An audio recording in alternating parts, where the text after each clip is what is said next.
second.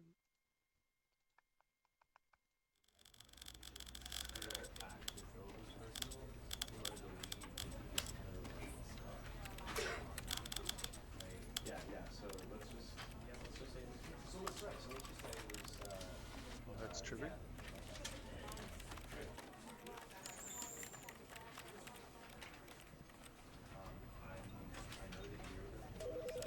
Anyway,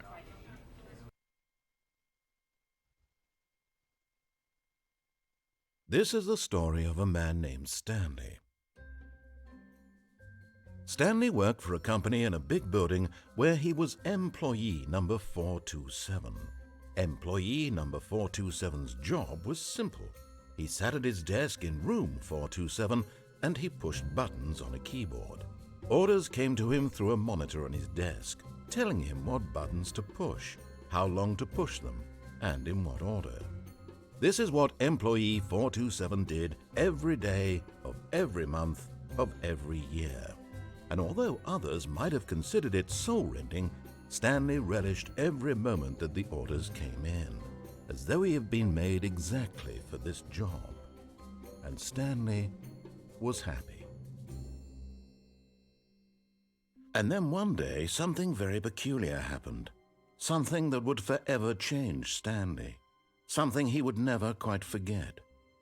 He had been at his desk for nearly an hour when he realized that not one single order had arrived on the monitor for him to follow.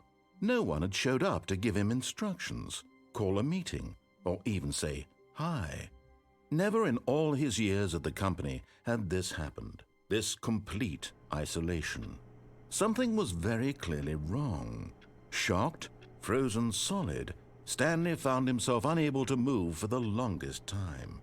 But as he came to his wits and regained his senses, he got up from his desk and stepped out of his office. Oh.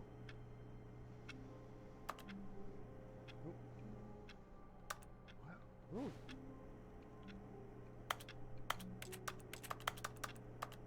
Pressing E.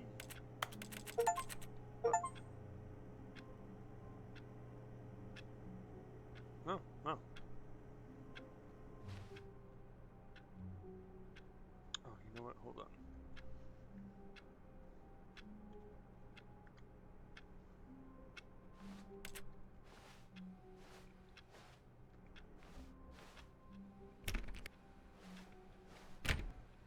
All of his co-workers were gone. What could it mean? Stanley decided to go to the meeting room. Perhaps he had simply missed a memo. No matter how hard Stanley looked, he couldn't find a trace of his co-workers.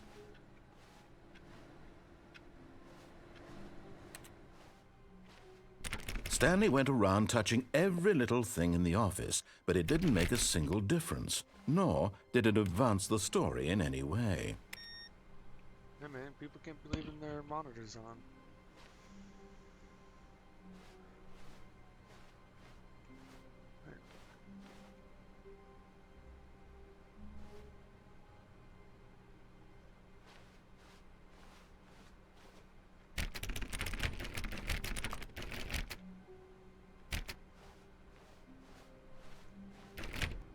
Stanley clicked on literally every single door in the office because he doesn't pick up well on cues from his environment.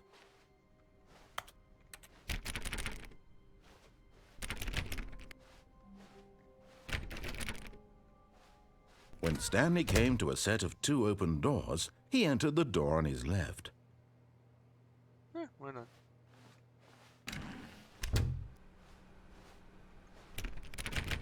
Man.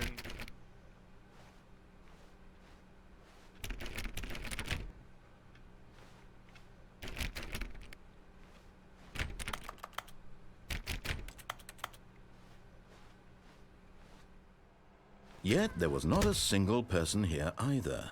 Feeling a wave of disbelief, Stanley decided to go up to his boss's office, hoping he might find an answer there.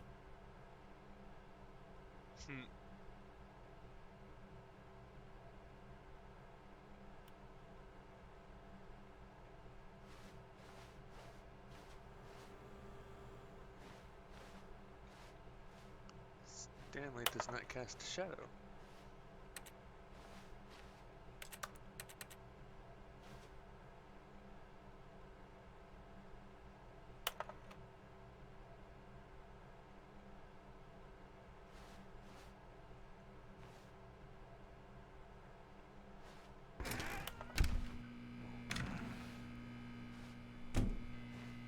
Stanley stepped into the broom closet, but there was nothing here, so he turned around and got back on track.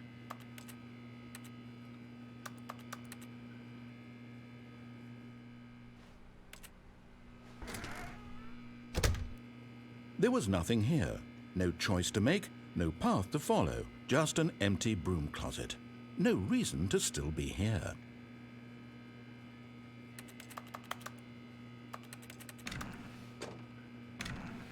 It was baffling that Stanley was still just sitting in the broom closet. He wasn't even doing anything. At least if there was something to interact with, he'd be justified in some way. As it is, he's literally just standing there doing sweet FA.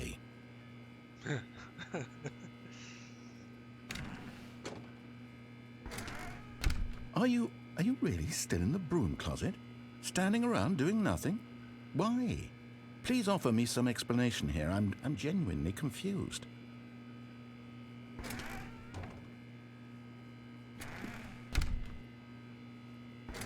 You do realize there's no choice or anything in here, right?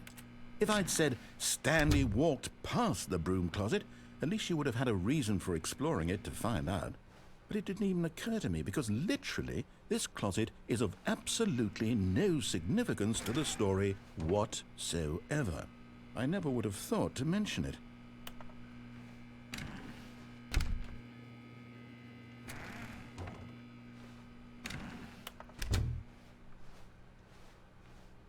Coming to a staircase, Stanley walked upstairs to his boss's office.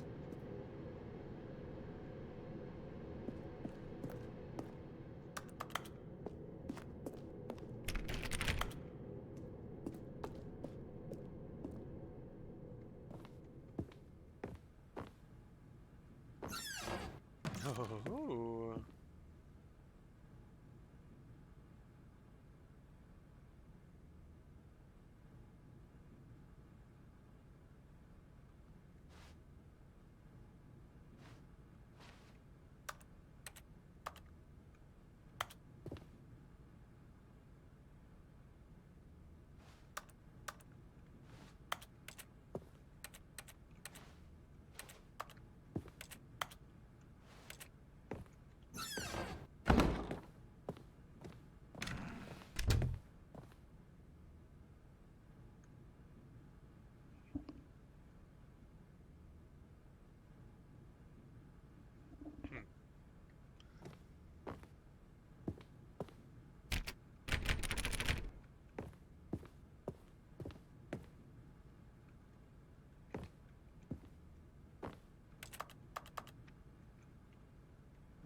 On a chair.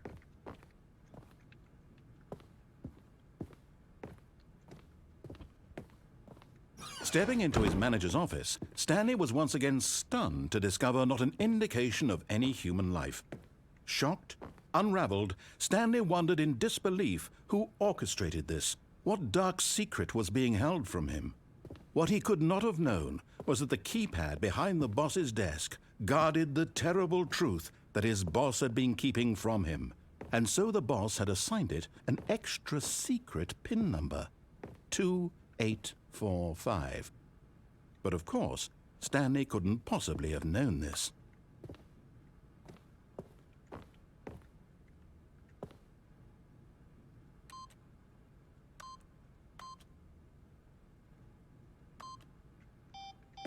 Stanley just sat around twiddling his thumbs.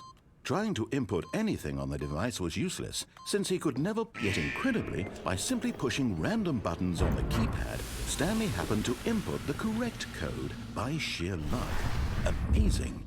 He stepped into the newly opened passageway.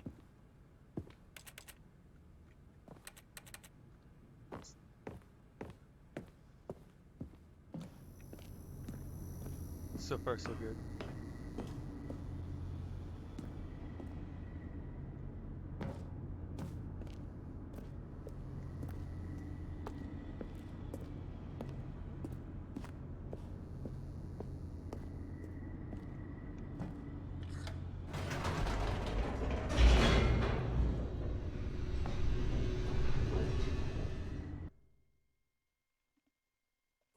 Descending deeper into the building, Stanley realized he felt a bit peculiar. It was a stirring of emotion in his chest, as though he felt more free to think for himself, to question the nature of his job. Why did he feel this now, when for years it had never occurred to him? This question would not go unanswered for long.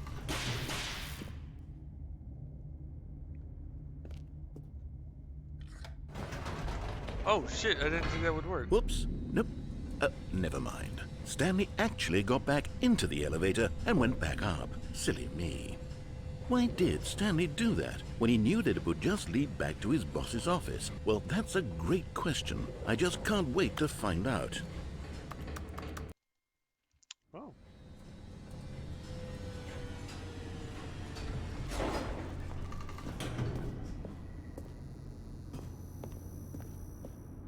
Here we are, Stanley. It's your boss's office. Exactly the way it was before you got onto the elevator. It's still just exactly what it is. What a decision you've made to come up here and look at the office again. This has fleshed out the plot of the story in new and fascinating ways I could have never anticipated. It's that keen eye for storytelling that you have, an incisive rapid fire of critical plot points, one after the other, weaving a rich tapestry of uncompromising narrative. Wow! I'm bolted to the edge of my seat.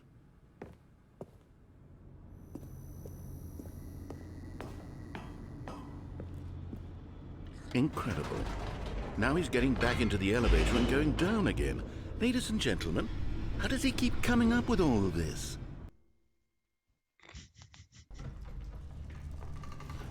Surely this time Stanley will walk forward into the spooky corridor, won't he? Stanley walked straight ahead through the large door that read Mind Control Facility.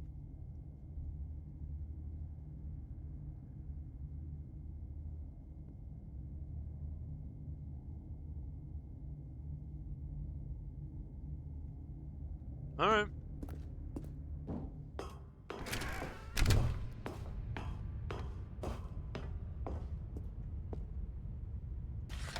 The lights rose on an enormous room packed with television screens.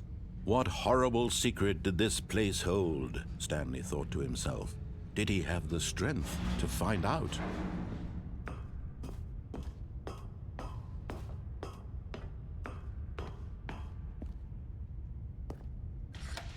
Now the monitors jumped to life, their true nature revealed.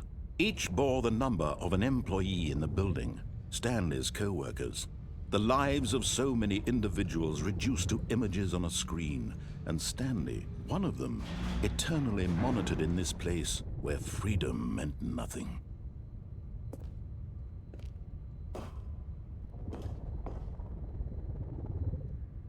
That one. Dead center. The only broken screen?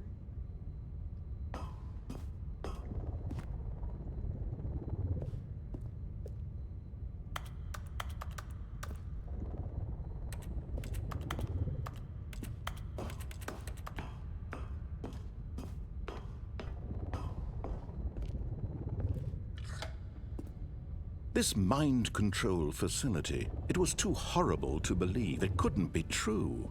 Had Stanley really been under someone's control all this time? Was this the only reason he was happy with his boring job? That his emotions had been manipulated to accept it blindly? No, he refused to believe it. He couldn't accept it. His own life in someone else's control? Never! It was unthinkable, wasn't it? Was it even possible? Had he truly spent his entire life utterly blind to the world? But here was the proof. The heart of the operation. Controls labeled with emotions. Happy, or sad, or content.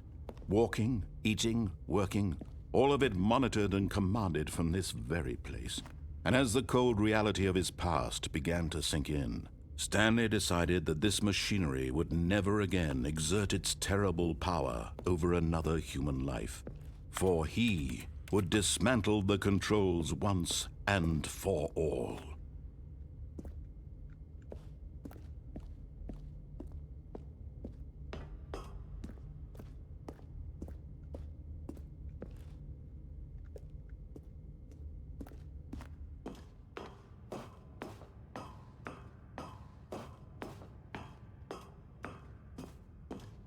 And when at last he found the source of the room's power, he knew it was his duty, his obligation to put an end to this horrible place and to everything it stood for.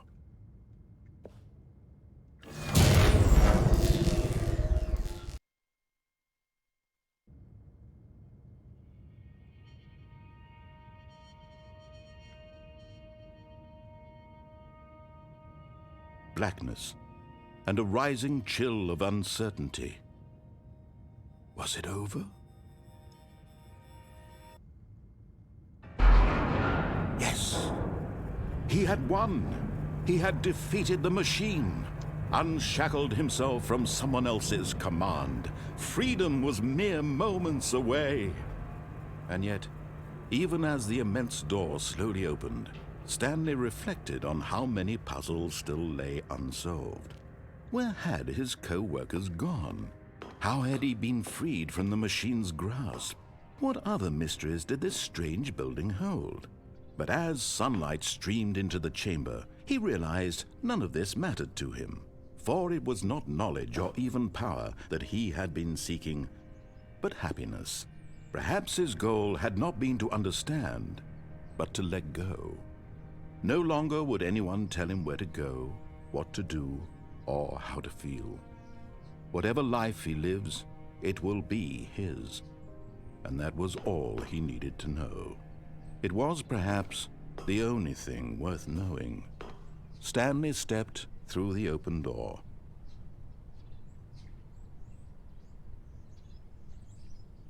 Stanley felt the cool breeze upon his skin. Oh, cool. The feeling of liberation, the immense possibility of the new path before him. This was exactly the way, right now, that things were meant to happen. And Stanley was happy.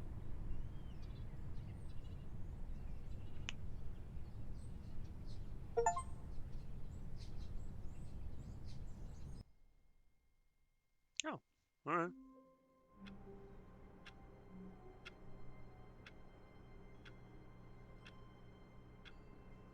Oh.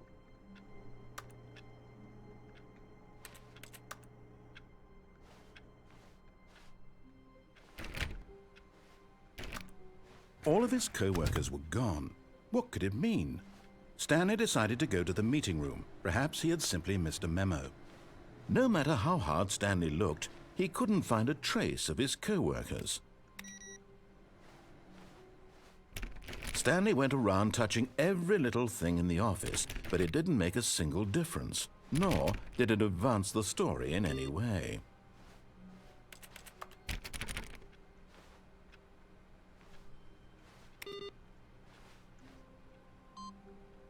What?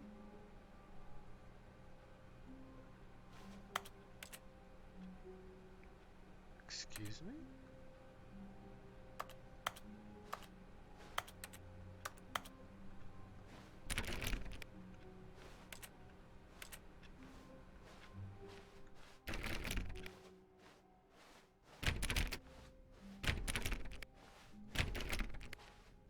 When Stanley came to a set of 2 open doors, he entered the door. This was not the correct way to the meeting room, and Stanley knew it perfectly well. Perhaps he wanted to stop by the employee lounge first, just to admire it.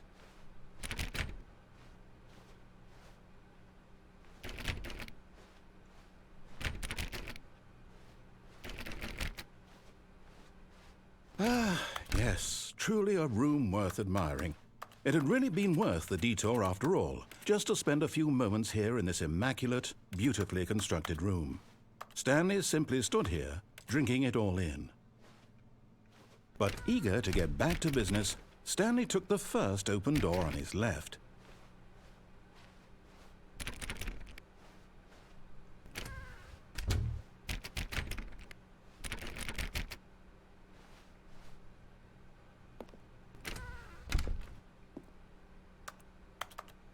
Stanley was so bad at following directions, it's incredible he wasn't 5 years ago.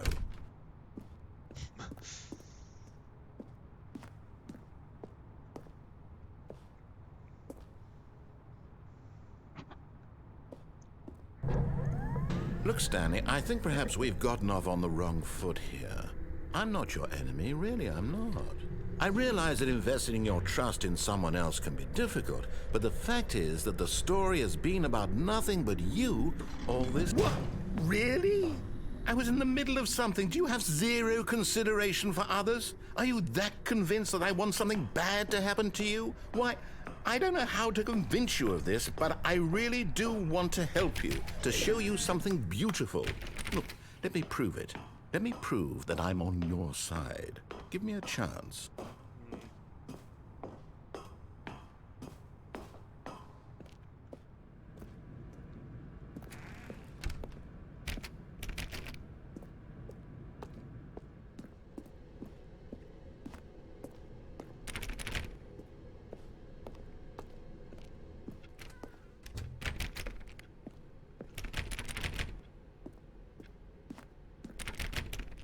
Now listen carefully, this is important. Stanley walked through the red door.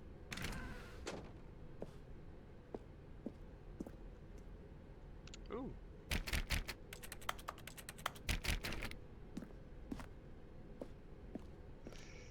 Okay. Aha, perhaps you misunderstood. Stanley walked through the red door. I still don't think we're communicating properly. Stanley walked through the red door. All right, fine, go ahead, Stanley. You want to know so badly what's out there? You want to find out what lies at the end of this road you've chosen? Well, don't let me stop you. You see, there's nothing here. I haven't even finished building this section of the map because you were never supposed to be here in the first place. Broken rooms, exposed developer textures. Is this what you had wanted? Was it worth ruining the entire story I had written out specifically for you? Do you not think I put a lot of time into that? Because I did. And in the end, it was all for nothing. Because this is what you wanted to see. Help me here, Stanley. Help elucidate these strange and unknowable desires of yours. What would have made this game better? What did you want to see? Vehicles? Skill trees? Work with me. You've given me absolutely nothing so far. Tell you what, let me take a stab in the dark at a new design and you can give me some feedback. There we go. A third option. This already feels leaps ahead of where we were before. Go ahead, Stanley. Take it for a spin. I took the doorknob off the door.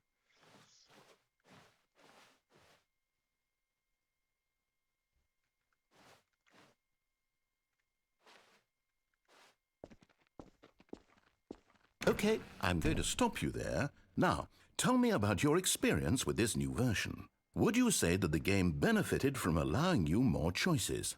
Feel free to be honest. I'm looking for some real critical feedback here. Oh, of course. A 3. Really. Maybe next time we can get you to form an actual opinion, you know? Any level of critical thinking or engagement with your surroundings? Does that sound good? Think we can do that? Yes? Wonderful. Oof. Here, based on the data from your previous playthrough, I've compiled a new version. And to be perfectly candid, I think I've knocked it out of the park with this one. Let's take a look.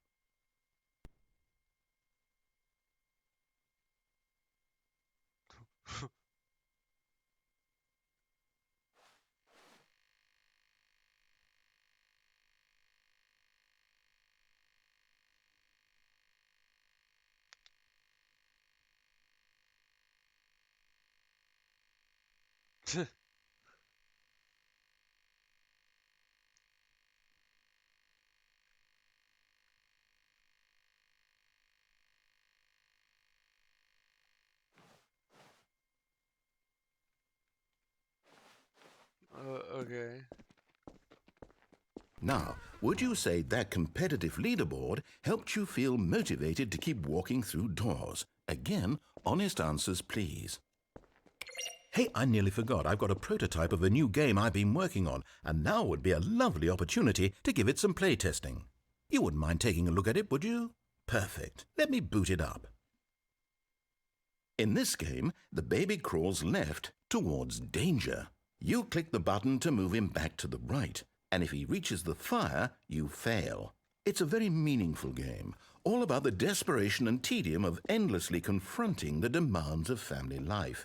I think the art world will really take notice. But of course, the message of the game only becomes clear once you've been playing it for about 4 hours. So why don't you give it 4 hours of play to make sure it's effective? Be sure to keep notes on your Here we experience.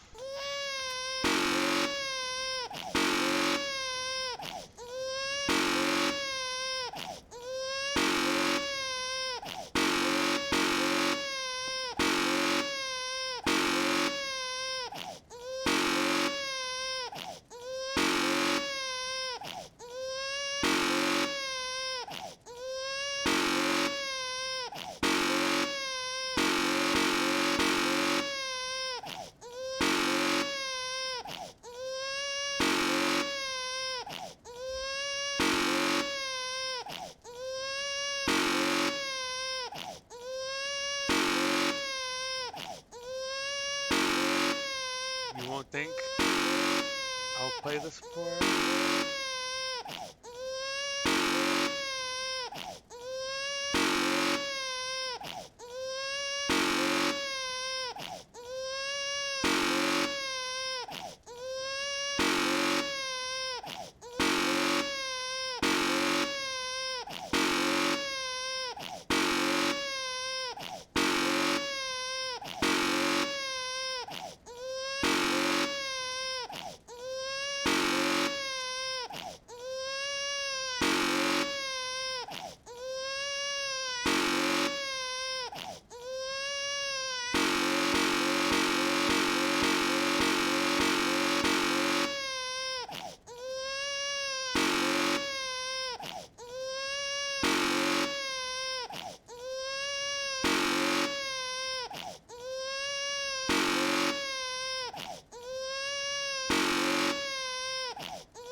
This audio file is going to be stuck in my head.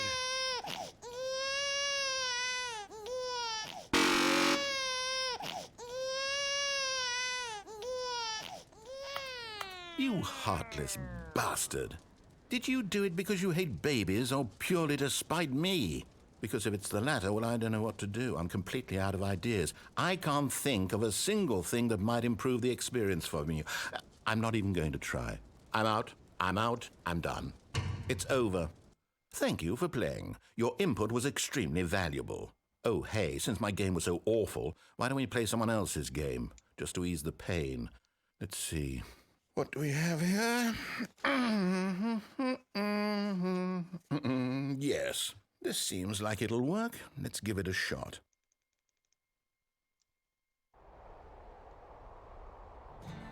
Aha! Fascinating. What do you think this game is about, Stanley? What's our backstory? What is our motivation?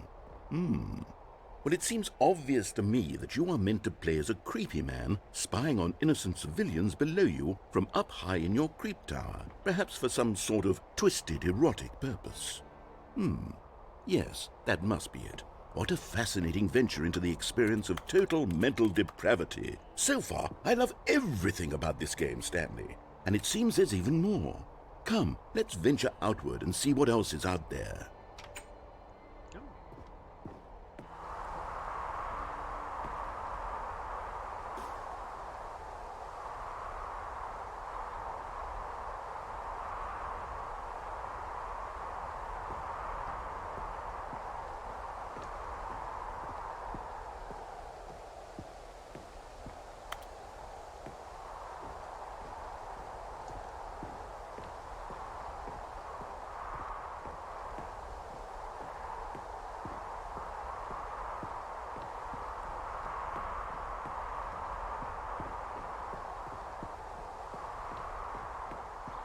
Oh, no. No, no, no, no, it can't be. It is. It's an open world game. Good God, quickly block it off. Oh, thank goodness, Stanley. What a close call. You nearly wandered off into that thing. That big, open, just wandering around. No right or wrong directions. No path to follow. You can just go in any... Oh, thank heavens we avoided it. We're out of the woods now, Stanley. Okay, I'm going to get us out of here. Let's find another game. Preferably something with walls. Something with nice, big, insurmountable walls. Okay, I think this will be just the thing. Wonderful. See, this is exactly what I had in mind. Just a nice big box for you to run around in. There isn't any possibility that you could get lost here. Now this is game design. Stanley, if you manage to get lost in this game, I will be phenomenally impressed. Okay, so what exactly do we do here? Let's see. There are lots of cars here in the back, but obviously there's no racetrack. Okay, I'm seeing that there's a ball of some kind back here. Is this game sports ball? Stanley, I think it's sports ball. Oh, what fun. We shall run the bases and do a touchdown together? Yes, I think surely we must. Okay, Stanley, here's the ball. Have fun.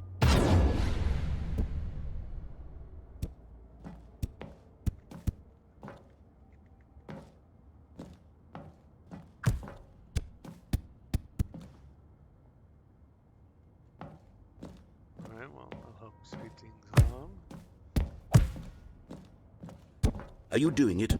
Are you winning? Is this fun? Is it better than my miserable little story that I worked so hard on? Stanley, I have a thought, and I realize I'm not a sportsologist, but if one ball generates a certain amount of raw adrenal pleasure, then surely multiple balls makes for an even more euphoric sports experience. I'm going to try it out. Here comes another ball. Yes! Oh goodness, that really does feel amazing, doesn't it? Stanley, I'm like a child in a confectionery shop. I simply have to have more. I'm insatiable. More balls! God.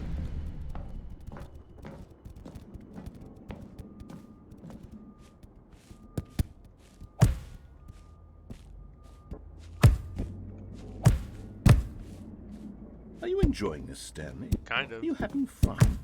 Is this a real video game? Well, I sure hope you're having a good time, because guess what? It's over. That's right. Your little fun comes to an end. This is my game, and what I say goes. You get to have fun when I let you, Stanley. Besides, you need someone like me to set boundaries for you. Without rules or boundaries, video games are nothing. Yes, that's what I am. I'm structure. I'm your sense of purpose. And since you decided you didn't want to play my game, now I don't want to play with you either. So, goodbye, Stanley. I'm leaving. See how you like it when I'm not around to set the rules. Somehow, I don't think you'll enjoy it as much. But who knows? You're an inventive kid. You'll come up with something. After all, you're the one who knows best. Take care, Stanley.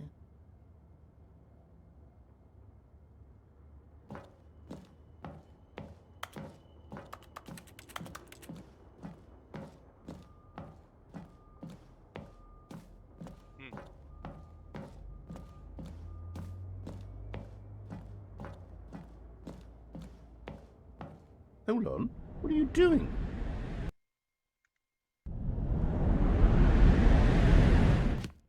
Stanley, don't do that. I can't follow you there. I can't help you. How will you write a story without me? You can't do it. You know that. Stanley, come back. You still have so much...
Hmm. Hmm? I wonder what he found. If what he wanted was to be the leading man in his own story, well, perhaps he's gotten it, down in wherever he is right now. I wonder if he's happy with his choice, and if he's learned the heavy cost that comes with it. He'll understand soon what I was trying to tell him. He needs me. Someone who will wrap everything up at the end, to make sense out of the chaos and the fear and the confusion. That's who I am. That is what I mean to this world. Oh, yes. Yes, I'll be back. There's no other way. Once this ends, after it all comes to a close, then I'll be back. The end will be here soon. Very soon.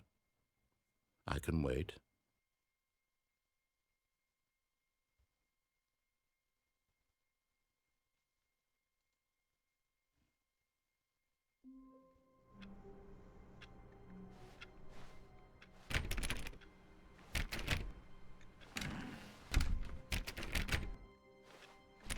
All of his co-workers were gone. What could it mean?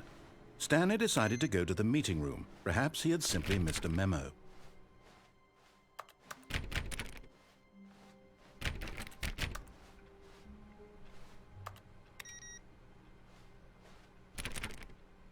Stanley went around touching every little thing in the office, but it didn't make a single difference, nor did it advance the story in any way.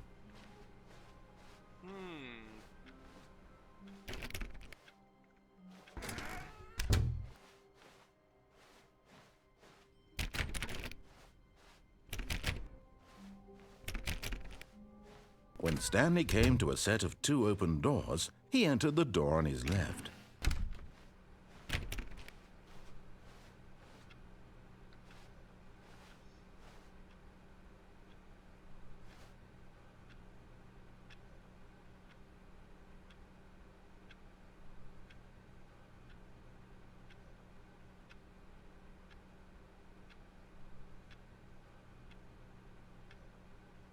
Huh.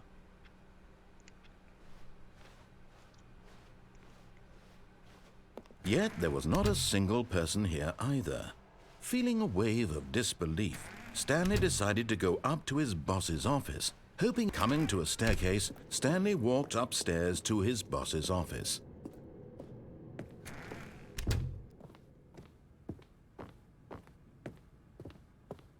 Stepping into his manager's office, Stanley was once again stunned to discover not an indication of any human life.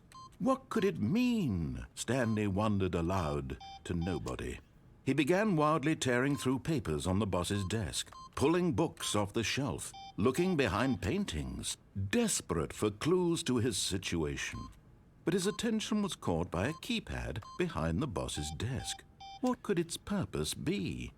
In fact, this keypad guarded the terrible secret that lay. Stanley was in such a rush to get through the story as quickly as possible, he didn't even have a single minute to just let the narrator talk.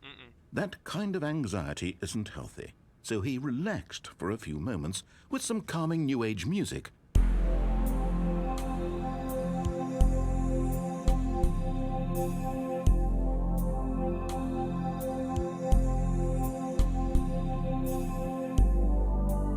Feeling soothed and rejuvenated, Stanley calmly walked forward into the opened passageway.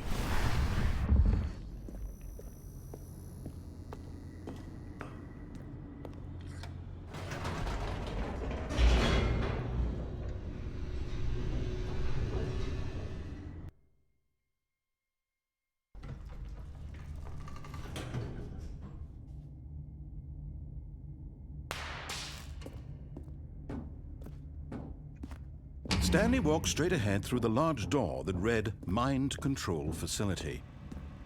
Although this passageway had the word escape written on it, the truth was that at the end of this hall, Stanley would meet his violent death.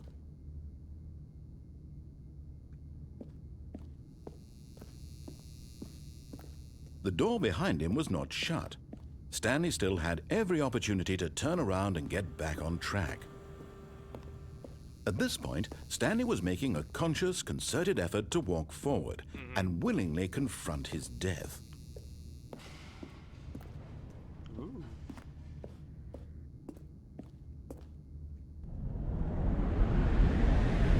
Well, at that point, I did just jump into a hole.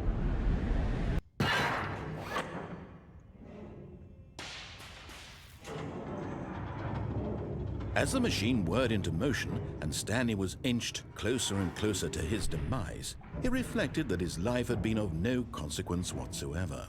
Stanley can't see the bigger picture. He doesn't know the real story, trapped forever in his narrow vision of what this world is. Perhaps his death was of no great loss, like plucking the eyeballs from a blind man. And so he resigned and willingly accepted this violent end to his brief and shallow life. Farewell, Stanley. Oh. Oh. "Farewell, Stanley," cried the narrator, as Stanley was led helplessly into the enormous metal jaws. In a single visceral instant, Stanley was obliterated as the machine crushed every bone in his body, killing him instantly. Oh.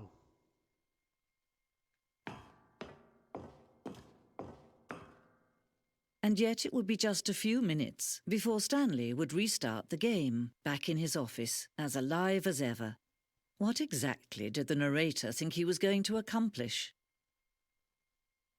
When every path you can walk has been created for you long in advance, death becomes meaningless, making life the same. Do you see now? Do you see that Stanley was already dead from the moment he hit start? Well, that's pretty deep.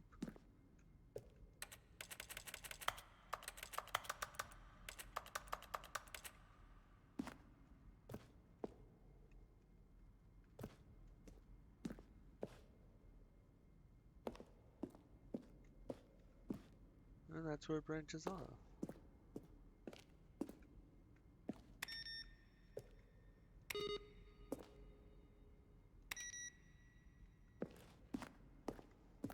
Oh, this is neat.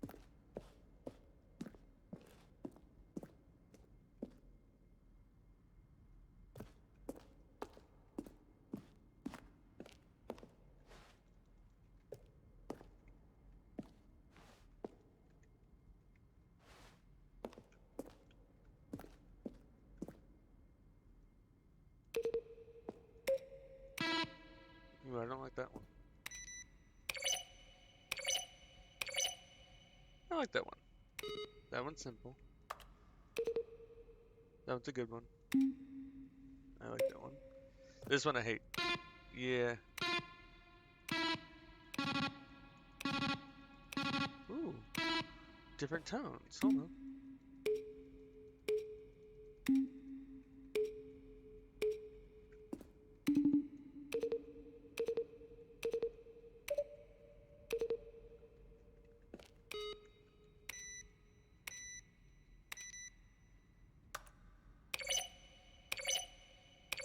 Nope, that one just has one. Alright.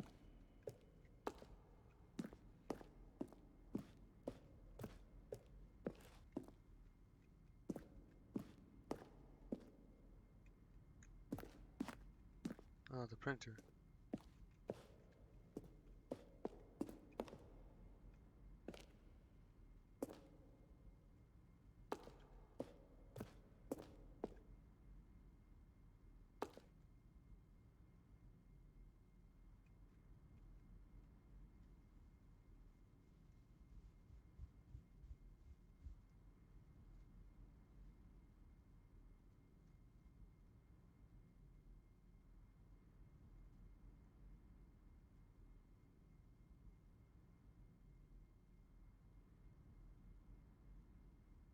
Hmm.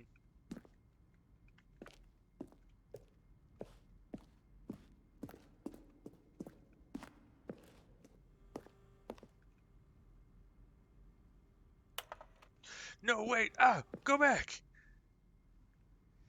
I had my notebook and everything this time.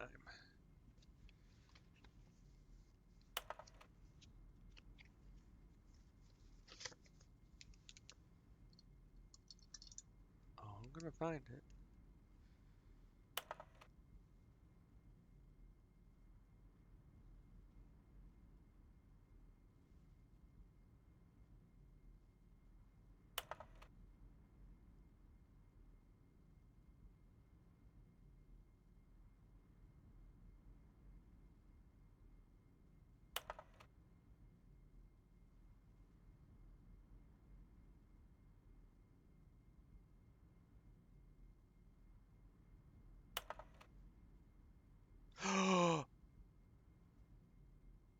get that reference.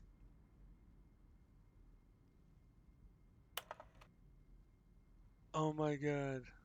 I think this might be in like top 10 games just with that reference alone.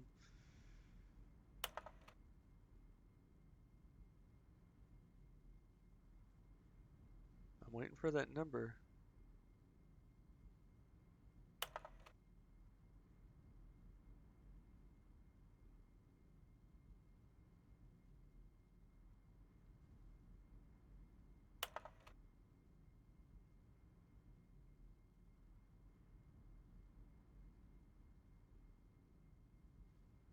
What the fuck?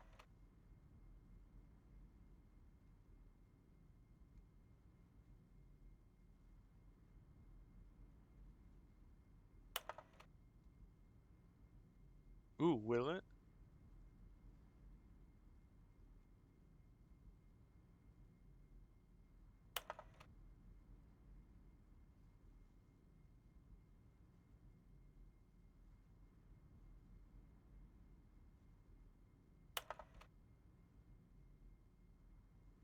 Oh, okay.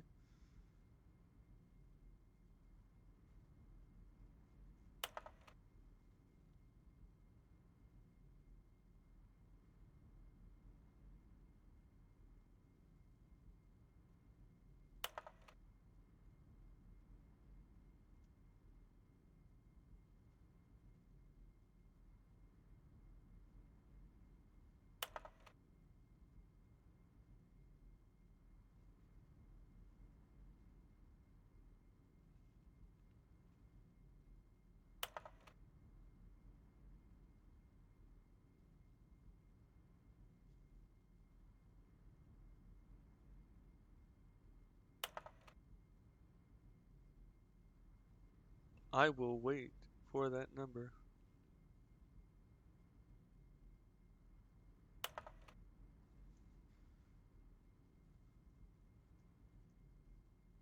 Done. Got it. Okay. Onward and outward. Dun, dun.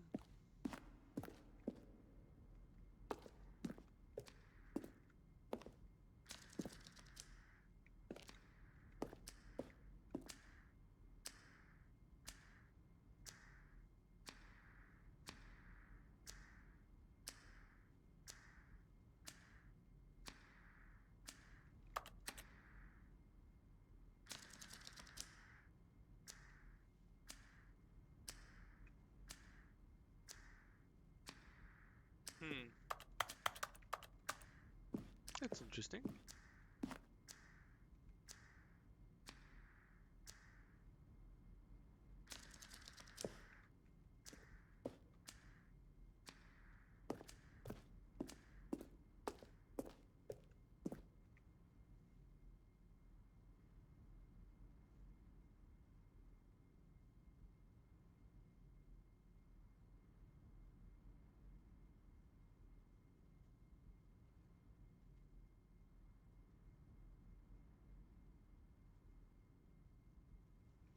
Oh.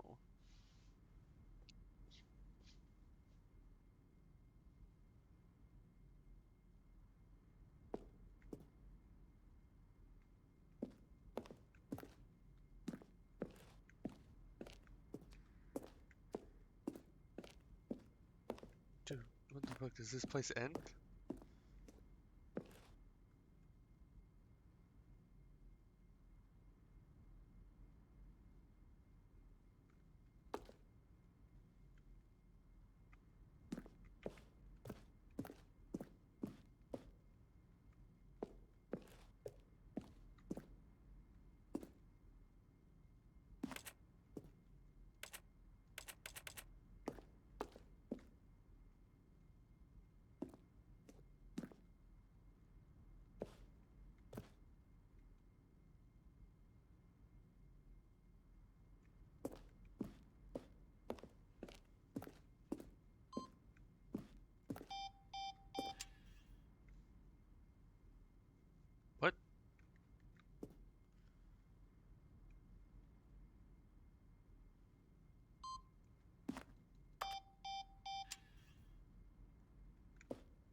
don't understand.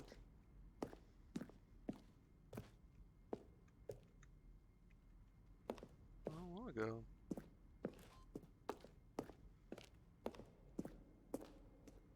Or is that where that? Okay.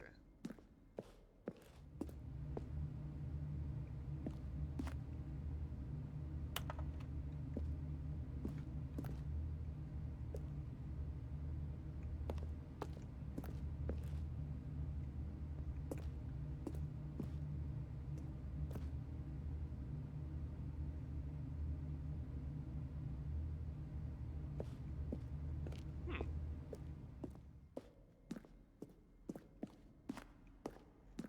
Okay, yeah.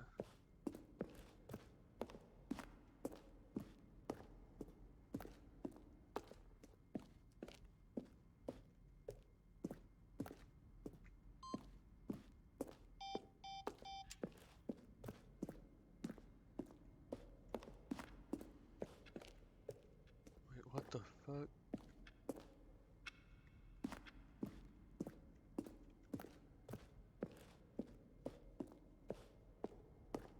When Stanley came to the lift, he traveled upward to the power source at the top of the facility to end this injustice forever.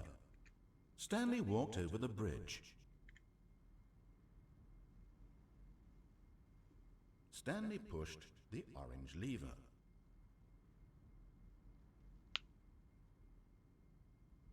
Stanley pushed the number 6. And finally, he pushed the number 9. But if we're hearing them, aren't they? The number 8. Then he pushed the number 4. Stood on the roof. Where were all of his co-workers? Oh, I don't know. How about they're throwing a surprise party for him for all his button pushing? Does that sound plausible? Well, in that case, I'll tell you what. You win. Congratulations. You did it. I know you put in a lot of hard work.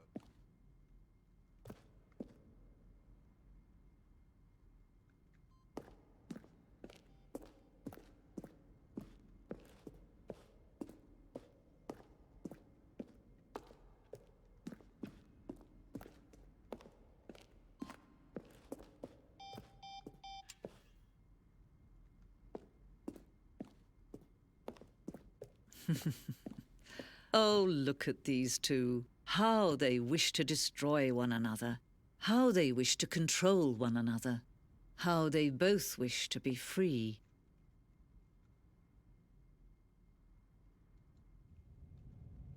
Can you see? Can you see how much they need one another? No, perhaps not. Sometimes these things cannot be seen. But listen to me. You can still save these two. You can stop the program before they both fail. Push escape and press quit. There's no other way to beat this game. As long as you move forward, you'll be walking someone else's path. Stop now and it'll be your only true choice. Whatever you do, choose it. Don't let time choose for you. Don't let... Oh.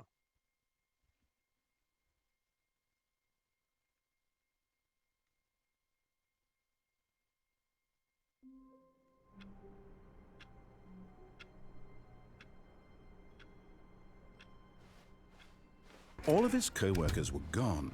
What could it mean? Stanley decided to go to the meeting room. Perhaps he had simply missed a memo.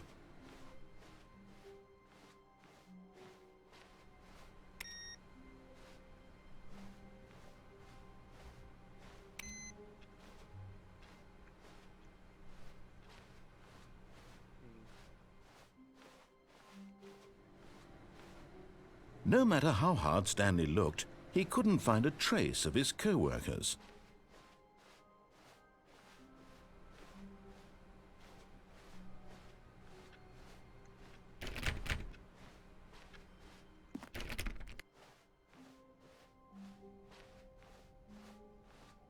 When Stanley came to a set of 2 open doors, he entered the door on his left. This was not the correct way to the meeting room, and Stanley knew it perfectly well.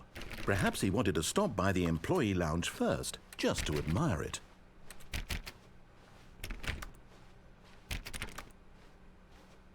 Wow, yes, this room. But eager to get back to business, Stanley took the first open door on his left.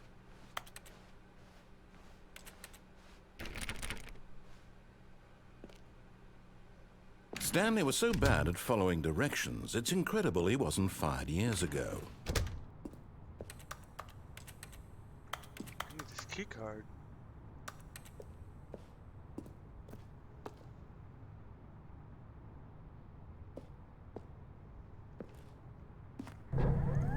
Look, Stanley, I think perhaps we've gotten off on the wrong foot here. I'm not your enemy, really, I'm not. I realize that investing your trust in someone else can be difficult, but the fact is that the story has been about nothing but you all this time. There's someone you've been neglecting, Stanley. Someone you've forgotten about. Please, stop trying to make every decision by yourself. Now, I'm not asking for me, I'm asking for her. This is it, Stanley. Your chance to redeem yourself. To put your work aside, to let her back into your life. She's been waiting.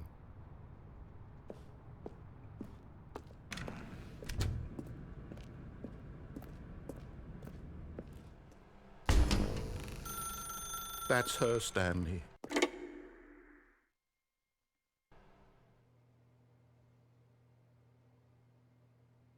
Oh, maybe Oh, I should. Stanley, is that you? Hold on, sweetie. Sorry to keep you waiting. I'm just pulling the bread out of the oven. All right. Okay, there we go. All right, now, I want you to come in and tell me all about your day. Gotcha. Oh, come on.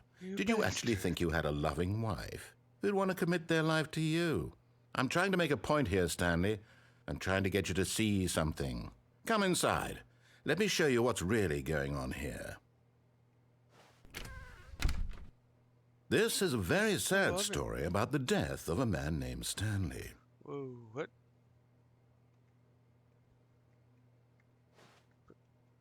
Stanley is quite a boring fellow. Motherfucker. He has a job that demands nothing of him, and every button that he pushes is a reminder of the inconsequential nature of his existence. No, I'm not. I'll press anything else.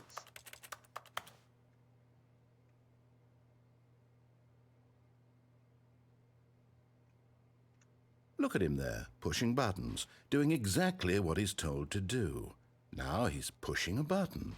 Now he's eating lunch. Now he's going home. Now he's coming back to work. One might even feel sorry for him, except that he's chosen this life. Oh, damn, son. But in his mind, in his mind he can go on fantastic adventures. From behind his desk, Stanley dreamed of wild expeditions into the unknown, fantastic discoveries of new lands. It was wonderful, and each day that he returned to work was a reminder that none of it would ever happen to him. Dang, my feelings getting hurt. And so he began to fantasize about his own job. First, he imagined that one day while at work, he stepped up from his desk to realize that all of his co-workers, his boss, everyone in the building had suddenly vanished off the face of the earth. The thought excited him terribly. The boys. So he went further. He imagined that he came to two open doors and that he could go through either. At last, choice. It barely even mattered what lay behind each door. The mere thought that his decisions would mean something was almost too wonderful to behold. As he wandered through this fantasy world, he began to fill it with many possible paths and destinations. Down one path lay an enormous round room with monitors and mind controls. And down another was a yellow line that weaved in many directions, and down another was a game with a baby. And he called it the Stanley Parable.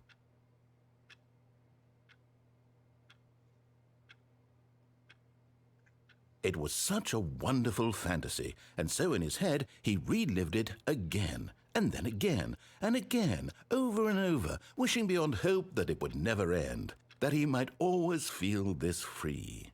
Surely there's an answer down some new path, mustn't there be? Perhaps if he played just one more time.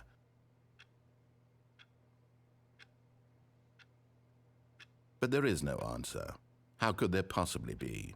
In reality, all he's doing is pushing the same buttons he always has. Nothing has changed. The longer he spends here, the more invested he gets, the more he forgets which life is the real one. I don't like this game anymore. And I'm trying to tell him this, that in this world he can never be anything but an observer, that as long as he remains here, he's slowly killing himself. But he won't listen to me. He won't stop. Here, watch this. Stanley, the next time the screen asks you to push a button, do not do it.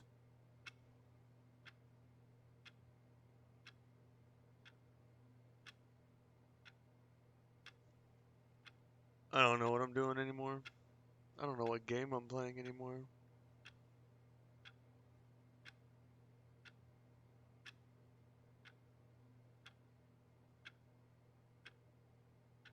Mm-mm.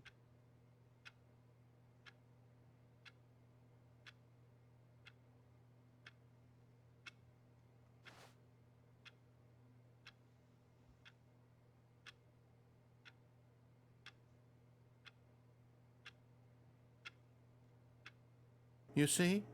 Can he just not hear me? How can I tell him in a way that he'll understand that every second he remains here, he's electing to kill himself? How can I get him to see what I see? How can I make him look at himself?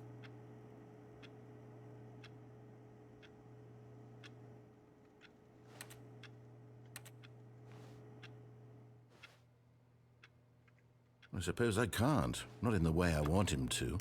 But I don't make the rules. I simply play to my intended purpose, the same as Stanley. We're not so different, I suppose. I'll try once more to convey all this to him. I'm compelled to. I must. Perhaps, well, maybe this time he'll see. Maybe this time. And I tried again, and Stanley pushed a button.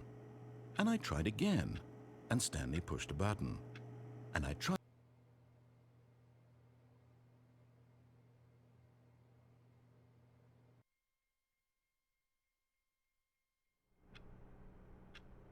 I don't think I like this game anymore, guys.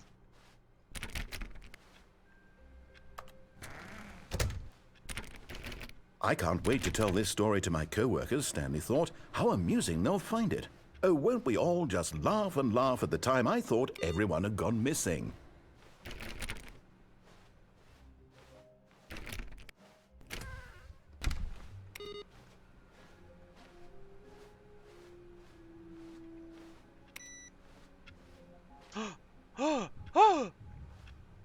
Stanley went around touching every little thing in the office, but it didn't make a single difference, nor did it advance the story in any way.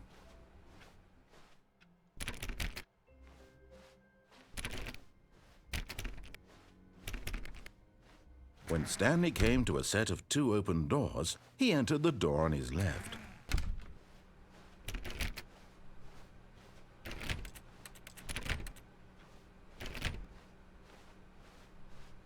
Yet there was not a single person here either.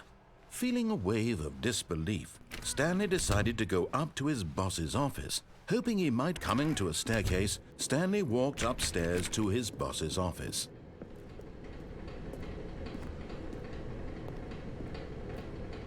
But Stanley just couldn't do it. He considered the possibility of facing his boss. Admitting he had left his post during work hours, he might be fired for that. And in such a competitive economy, why had he taken that risk?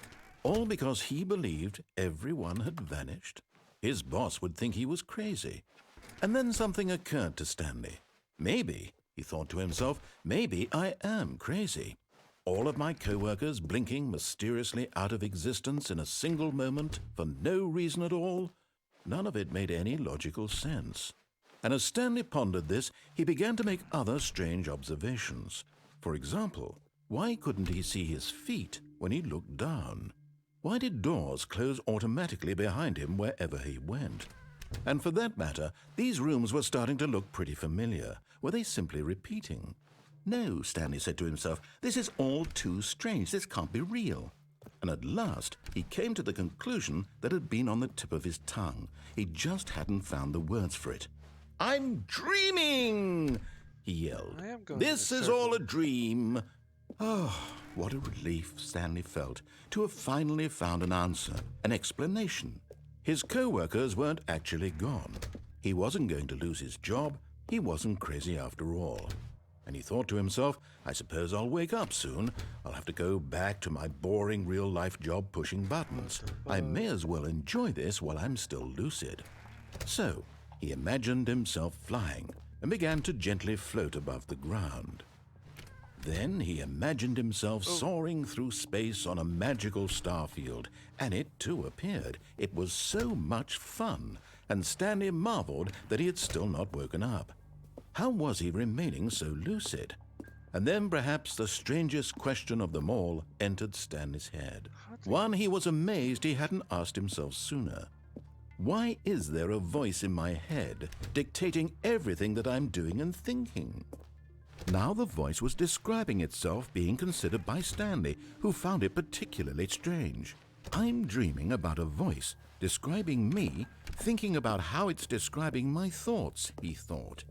And while he thought it all very odd and wondered if this voice spoke to all people in their dreams, the truth was that, of course, this was not a dream. How could it be? Was Stanley simply deceiving himself, believing that if he's asleep, he doesn't have to take responsibility for himself? Stanley is as awake right now as he's ever been in his life. Now, hearing the voice speak these words was quite a shock to Stanley.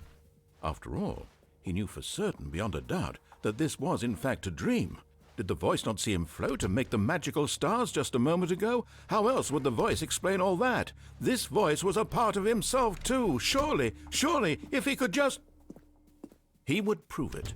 He would prove that he was in control, that this was a dream. So he closed his eyes gently, and he invited himself to wake up. Oh, shit. He felt the cool weight of the blanket on his skin, the press of the mattress on his back, the fresh air of a world outside this one. Let me wake up, he thought to himself. I'm through with this dream. I wish it to be over. Let me go back to my job. Let me continue pushing the buttons. Please, it's all I want. I want my apartment and my wife and my job. All I want is my life exactly the way it's always been. My life is normal. I am normal. Everything will be fine. I am okay. Oh, shit. Stanley began screaming. Please, someone, wake me up. My name is Stanley. I have a boss. I have an office. I am real. Please, just someone tell me I am real. I must be real. I must be. Can anyone hear my voice? Who am I? Who am I? And everything went black. Oh.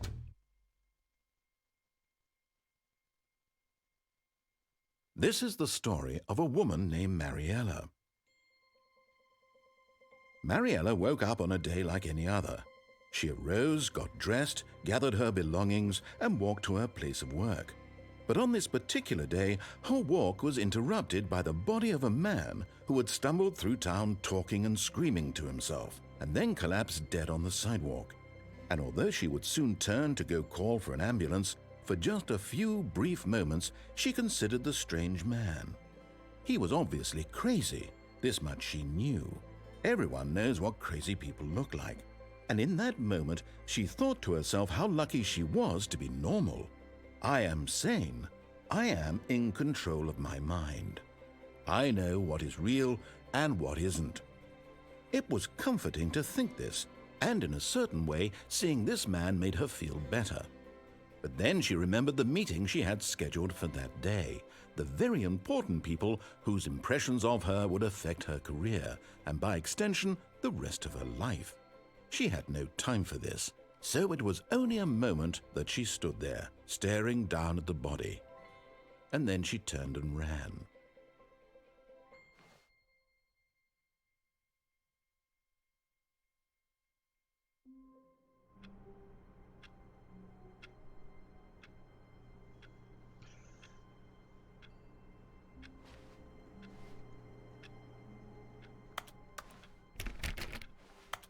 All of his co-workers were gone. What could it mean? Stanley decided to go to the meeting room. Perhaps he had simply missed a memo.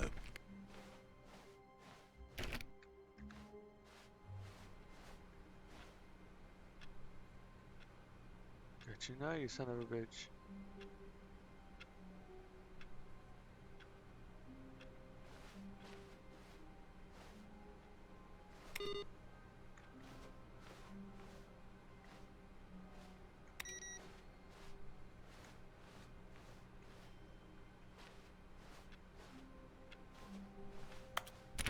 Stanley went around touching every little thing in the office, but it didn't make a single difference, nor did it advance the story in any way. Oh, new content? What does that mean, new content?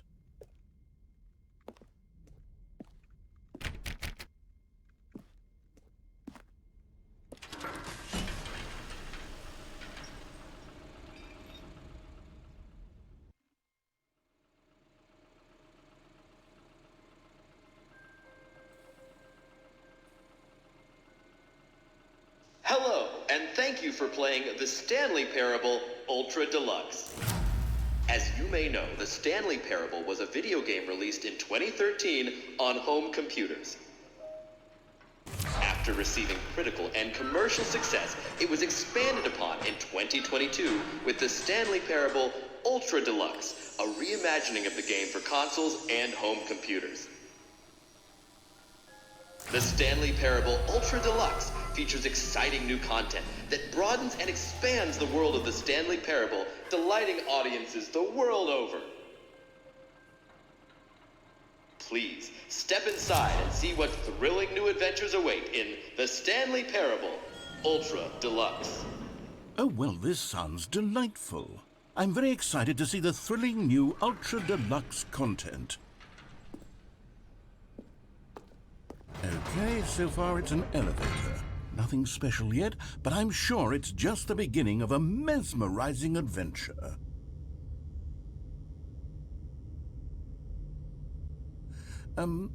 Is it broken? What's going on here? Should we be moving somewhere or... Oh, there we go. All right, finally, at long last, it's on to the new content. I've never been more ready. Let's do it.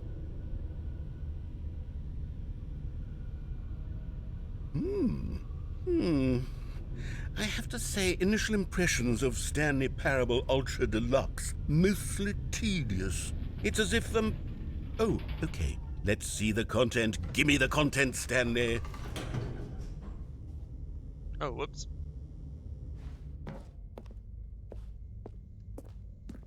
All right, let's see. It's the jump circle?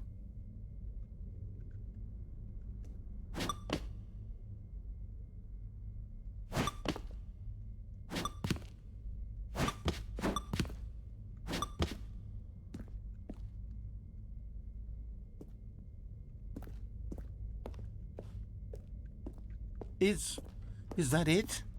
Surely that's not all the new content. There has to be something else, right? Goodness. I gotta save those Another jumps. elevator. Stanley, I have to say, initial impressions of this game are not positive. It's just elevators and jumping. Is this what passes for exciting new content? If this is new content, then I could just read you the whole dictionary. There's 20 hours of new content right there. Hell, I could count to 30 trillion. You could put that on the box. The Stanley Parable Ultra Deluxe, now with over 1,000 hours of new content. And oh, wait. There's more. Very good. Yes. I knew there had to be something else. Let's see it. I'm ready for whatever it is. That's it? Oh, you've got to be kidding me. You see, Stanley? This is what happens when greedy video game developers with no respect for their fan base rush a cheap expansion to market for no reason other than to make an easy dollar. And don't get me started on the level of craftsmanship that's gone into it. In fact, I'm looking right now at the game's achievements, and it's hard to believe one of them actually says, "Test achievement, please ignore." What quality assurance department signed off on this? I'm infuriated and I'm offended, and I intend to find these people on Twitter and hold them personally accountable. It's my fault, Stanley. I built up too much anticipation around the new content, I'm afraid. It could never have lived up to such expectations. If you're still with me, why don't we just reset the game, and we'll try to get back to what the Stanley Parable is really about. No frills, no gimmicks. Just you and me having a great time together like always. What do you say, friend? Oh, I guess I didn't have a choice in that matter. Uh-huh.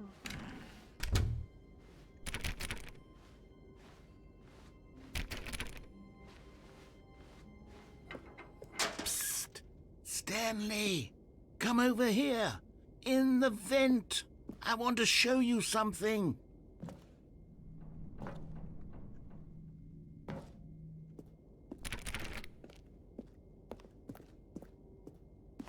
Oh, you don't want to see the cool surprise I made for you? Well, fine. You're a dork anyway, so who cares? Oh, never mind. You're not a dork.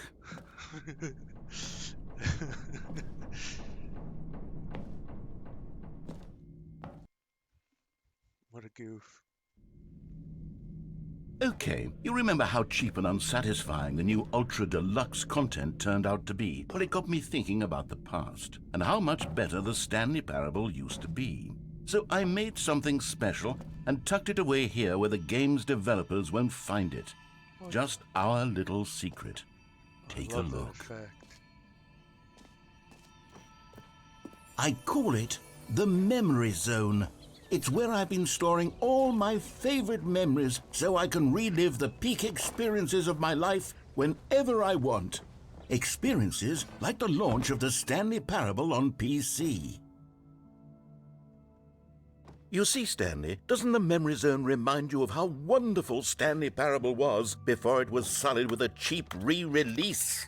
Remember back in October of 2013 when the game originally launched? Back then, video games had integrity. Back then, it all meant something. Oh, the waste.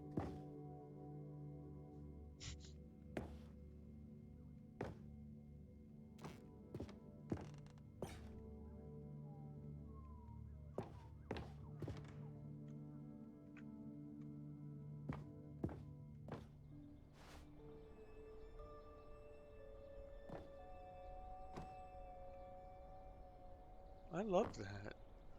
Like, unironically.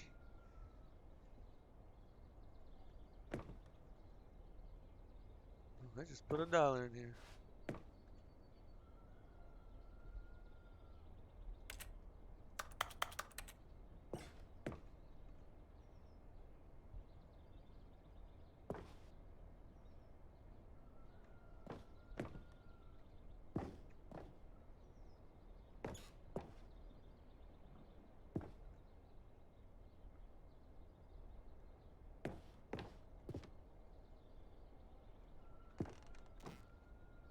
Oh, I just got that one.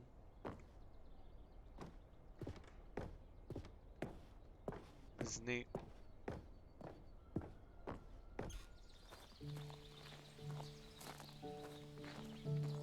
And over here is where I keep reviews of the Stanley Parable. Like this stunning triumph of games journalism, 10 out of 10 from Destructoid.com. James Stephanie Sterling writes, and I quote, "Where so many games that aspire to be more than games end up less than any form of art, Stanley Parable strives and then succeeds to be every game ever created." Did you hear that, Stanley?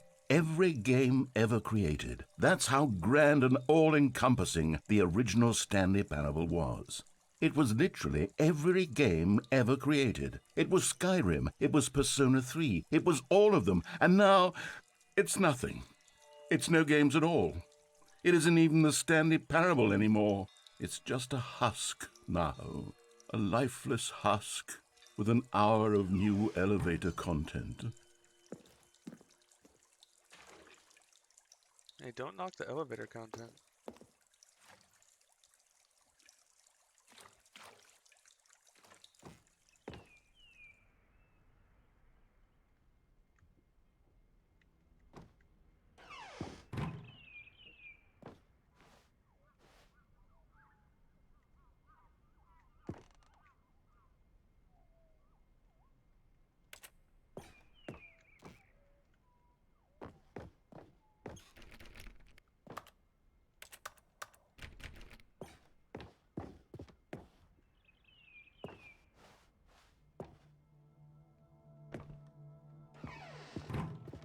Here's another moving passage, this time from GameSpot.com.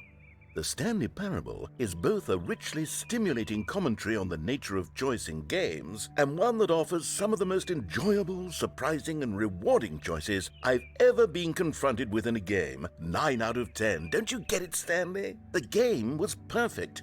It didn't need anything else. It didn't need new content. It just needed to be left alone, to spend the rest of time collecting dust in the hallowed hall of beloved video game memories.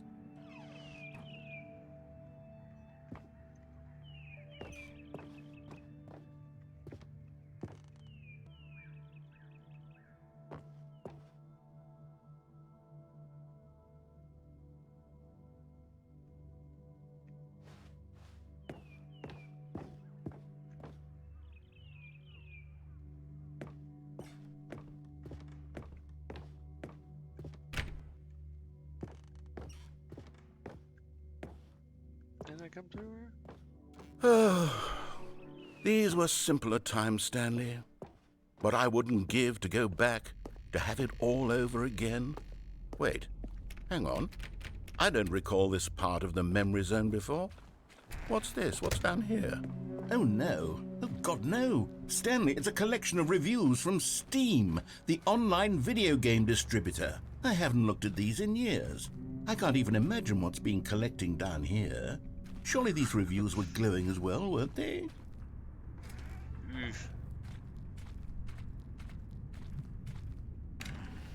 Honestly, I could not be bothered to play this game to full completion. The narrator is obnoxious and unfunny, with his humor and dialogue proving to be more irritating than entertaining. Unfunny! I'm not trying to be funny. I'm trying to make a serious work of art. I suppose I could write up a handful of gags to insert into the Stanley Parable, but the game is already such a densely layered web of profound philosophical insights that I can't even imagine where I'd have the room to stick them.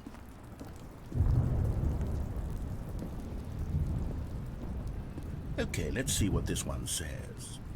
While the idea for the game is good, for someone who prefers non-linear games, this preachiness gets annoying fast. Preachy?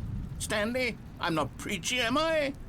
You can tell me if I'm preachy. Honestly, you can. Oh, goodness. This is actually quite shocking for me. To be honest, I had always thought of the game's dialogue as being rather terse to begin with.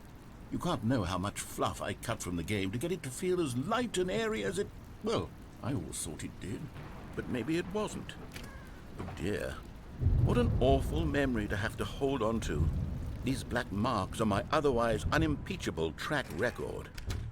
I feel like a failure. Like I let these people down. Perhaps the Stanley Parable isn't quite as sterling as I always remembered. What's this one got to say? You constantly have to stop doing anything so the narrator can catch up with his long-winded explanations of what's happening. I wish there was a skip button. A skip button? Well, yes. Yes, I think we can do that. If I'm truly too preachy, then maybe letting you skip ahead for just a moment, surely it couldn't hurt. Not if it means we can strike these negative reviews from the record. Only positive reviews of the Stanley Parable. That's my motto today, and it's always been my motto. I'd do anything for the customer, Stanley. Yes, a skip button we shall have. And here it is. Go ahead and give it a shot. I'll pop you forward in time so that the second my incessant droning starts to bore you, with just the push of a button, you'll have zipped right past it. It's what the players have been asking for, and I'm very proud to have delivered. No more listening to me rambling on and on and on. No, no, no, no. The Stanley Parable is a game for the people. And if the people want silence, then by goodness, that's what they're going to get. Well, don't sit around waiting for me to shut up. Go ahead and make me shut up. Here, we'll pretend that I've just begun an interminable monologue, and it goes something like this. The story, and the choices, or what have you, and therefore, by becoming it is, so on and so forth, until inevitably we all... Oh, you're back, you see. You were only frozen in time for a few minutes, but it was plenty of time for me to deliver a long, rambling monologue full of unnecessary verbal flourishes and lengthy ruminations on the nature of choice in video games. Of course, I happen to believe it was perhaps one of my more profound such ruminations. Not that, of course, you need a description of it, but if I had to describe it, I'd say it was perhaps less of a rumination and more of a treatise. Or maybe a manifesto. Look, I'll outline it for you very briefly, and you can tell me what you think. Okay, so my theory is that any choice you've ever made is simply a series of choices made by the person who you are, or were, or will be at the time of having made said choice. That is to say, if by articulating a choice you've already made, you bring that choice into being, then by making no choice and saying nothing, are you not simply erecting in the sanctuary of time a monument to every person you've ever been, making every choice to which you've ever given your Greek gift of mortal and yet timeless thought? Or rather, do all of the choices you've ever made, in fact, make you more not this kind of person, and in fact do the very opposite? You see, it could in fact be both of these things at once. That you are both making choices and not making choices, and that they are both affecting you and not affecting you at the same time by virtue of the fact that you both are and are not making them. Okay, at first I was leaning towards manifesto, but now I'm going to circle around and slap the treatise label on this one. I think it has much more of a treatise vibe to it. But wouldn't you say that manifesto just has a much grander sort of tone? It has a mouthfeel that is rich with ambition and history. Ambitious history, if you will. Ah. See, now you've gotten me going back to manifesto. Heavens, at this rate, we're going to be here all day. Okay, look, I have a method for exactly this sort of situation, and I do find myself in this situation frequently. I'm going to say each word back and forth in repeated succession until I become sick of one or the other, in which case the word I am not sick of shall be the victor. It is an unimpeachable strategy, Stanley. It's rescued me from disaster in countless situations. All right, here we go. Treatise. Well there, sport. You really did catch me rambling on a bit, didn't you? But that's the power of the button. The minute I start to go off on a thoughtless display of self-absorption, it's right at your fingertips to go poof, and it's all over. Oh, I can't wait to see what Cookie 9 will say about this, and whether they'll edit the rating of their Steam review, or at least change some of the wording, perhaps. To be honest, I don't even know if one can change their review in the first place. I guess I should become better educated on exactly how Steam works. Perhaps that would have been the smart thing to check on before I went about this whole exercise of making the skip button.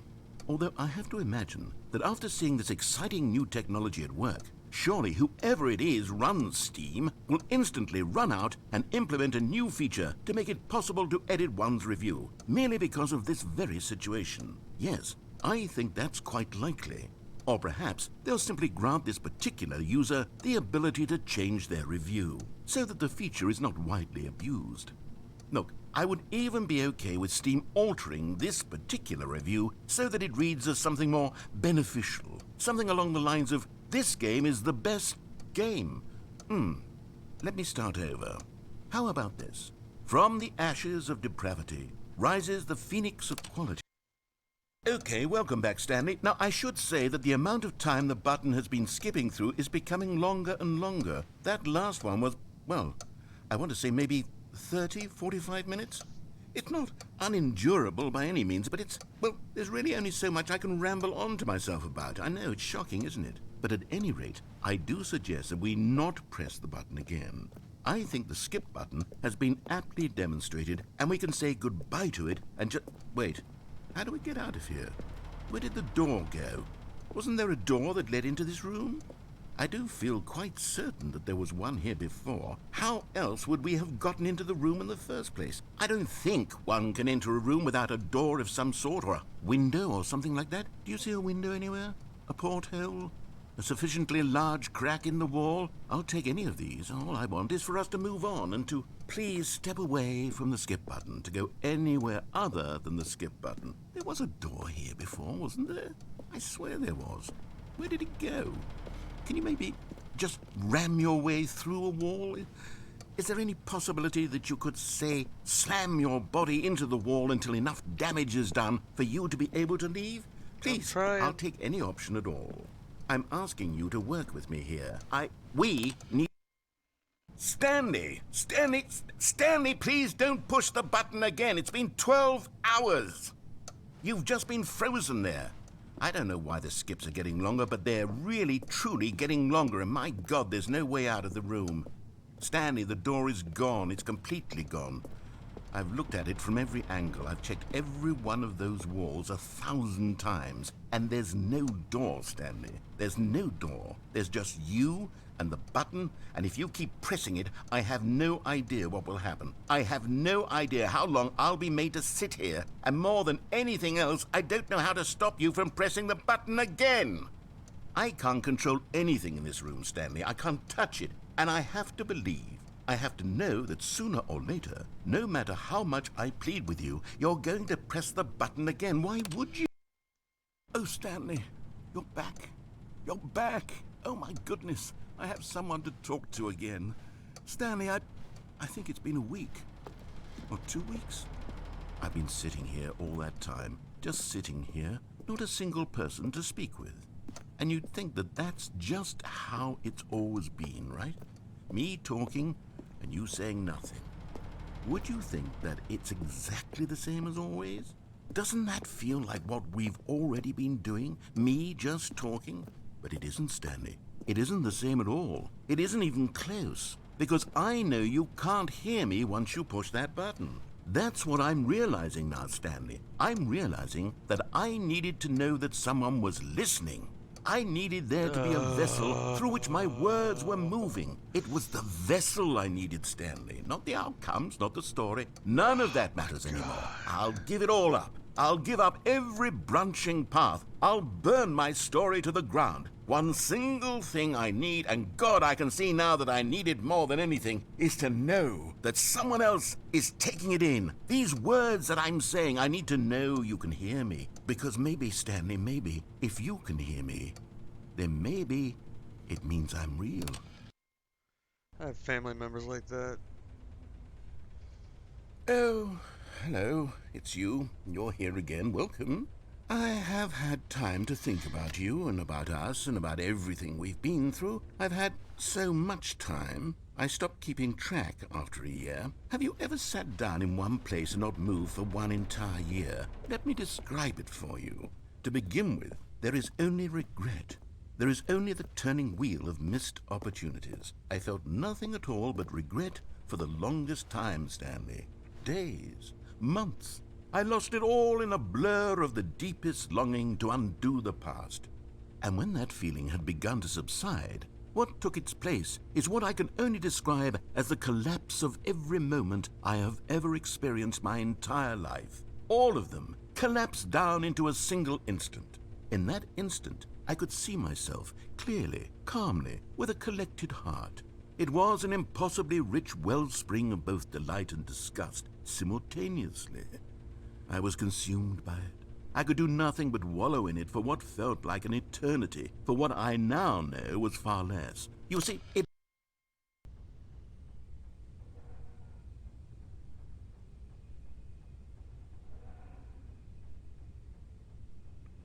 Anything?